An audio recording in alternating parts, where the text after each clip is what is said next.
So let me get this straight.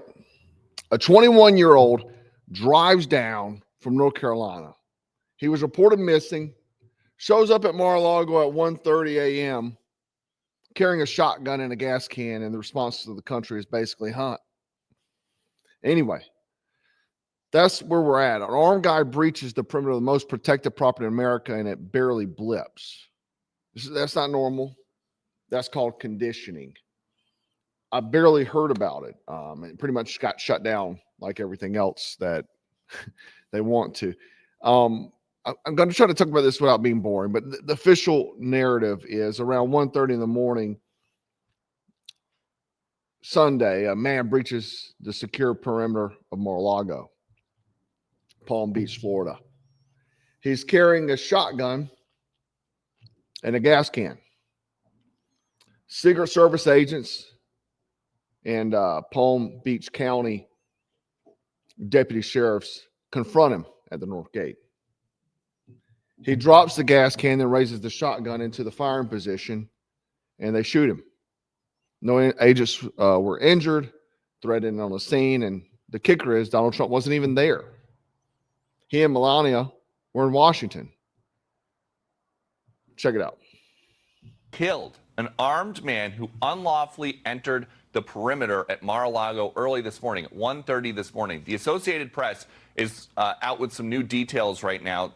They have named, and we have confirmed the name of the suspect, 21-year-old Austin Tucker Martin. According to the Associated Press in this bulletin that just crossed, he was reported missing by his family a few days ago. Investigators believe he headed south and picked up a shotgun along the way, and they think that because they found a box for the shotgun in his car. So let me just say this. We're not talking about a tourist. We're talking about a guy who showed up with tools and obviously some sort of plan, a shotgun, gas can. That is not, I'm here to talk, I'm here to protest. I'm here to do something irreversible. And this fits the pattern. I'm going to get into it in a second. The FBI is right now asking people that live near Mar-a-Lago to check their doorbell cameras, check any cameras that they have in their yards, so they can figure out exactly how this guy got into the area. But it is now believed, according to the AP, that he might have piggybacked behind a vehicle entering Mar-a-Lago lawfully when the gate opened. Let's go to Fox News correspondent Lucas Tomlinson. He is at the White House where President Trump was while this all unfolded overnight. Lucas. Good morning, Peter. President Trump was at the White House this weekend. He was not in Palm Beach where this incident occurred, and the Secret Service says they were assisted by Palm Beach County deputies who assisted. So this kid, Austin Tucker Martin, reported missing a few days ago by his family, and investigators believe he traveled south and picked up the shotgun along the route. So let's translate that into plain English. A missing 21-year-old travels across state lines, acquires a weapon, shows up at a hardened target at 1:30 a.m. with fuel, breaches the perimeter.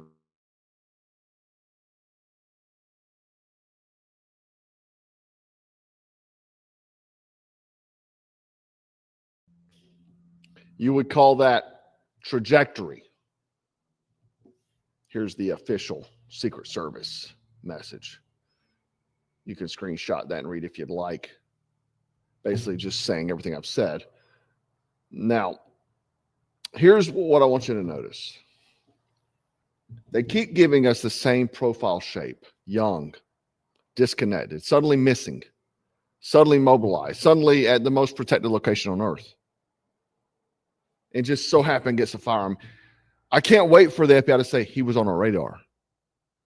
The media treats it like it's a raccoon got in a pantry. Now, let's ask the questions you're not going to hear on your friendly neighborhood boomer podcast. How does a guy breach the secure perimeter at Mar-a-Lago? They said he drove in behind someone, he piggybacked.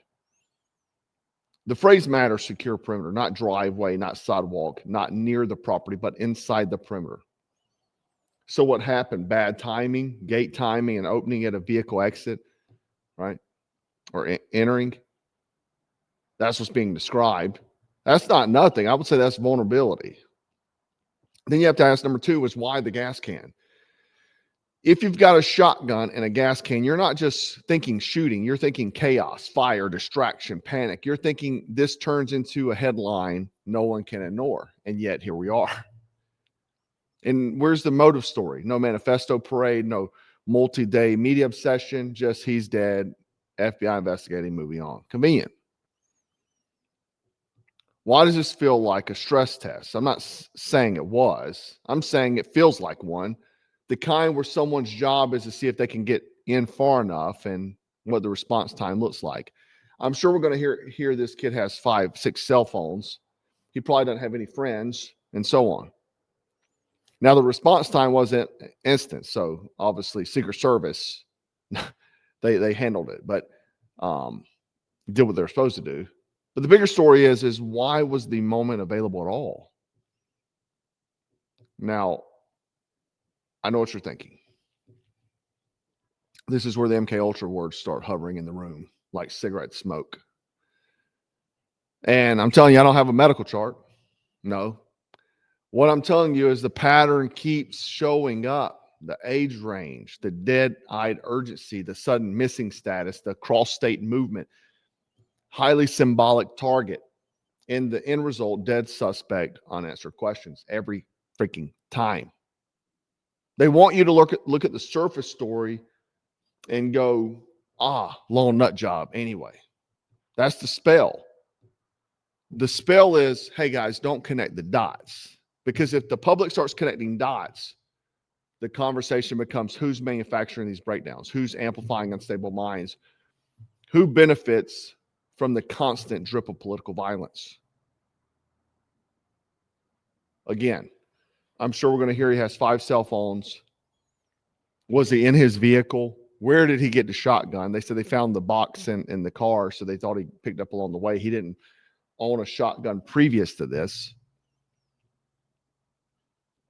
Obviously, this is going to get buried because it ended too clean. No spectacle, no extended chase, no big body count, just breach, confrontation, neutralize. So the machine can't milk it. But don't let that clean ending fool you. The attempt was still real. It still happened. And it's still an armed guy at 1:30 a.m. with a shotgun and a gas can inside the perimeter of Mar-a-Lago. It's a big deal. Doesn't matter what side of the political aisle you're on. It's a pretty big deal. I think it's a bigger deal is that we keep having the same pattern, the same type of guy, young, white, disenfranchised kid. Perfect MK Ultra candidate. The problem is how many of these guys are out there.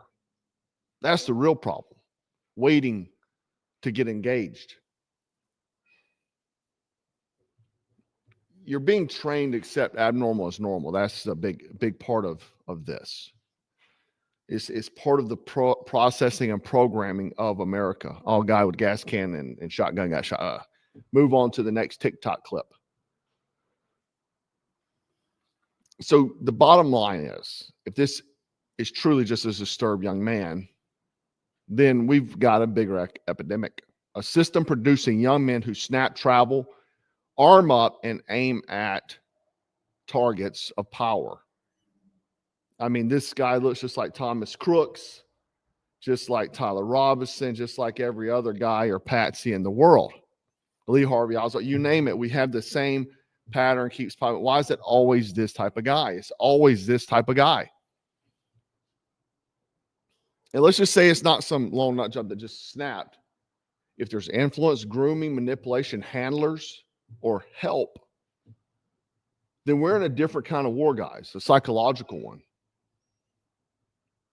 Either way, the public shrugging things like this off is the scariest part. Violence has become the norm. It's okay for lone nut jobs. So they say they are. I personally don't believe there's that many lone nut jobs in the world. I just can't fathom it. Maybe there are.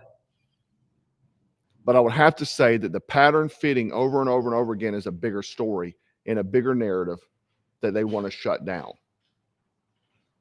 Now, I want you to drop a comment. Do you think this was a lone actor? Or does this pattern feel engineered? And man, if you got local footage, ring cams, anything, the FBI is asking, the public for? Let's see it. Let's see it.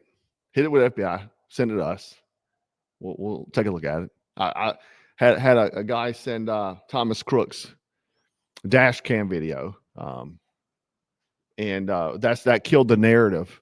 I immediately got hit up by every news channel in the world. I sent it to that guy because it wasn't my footage to provide.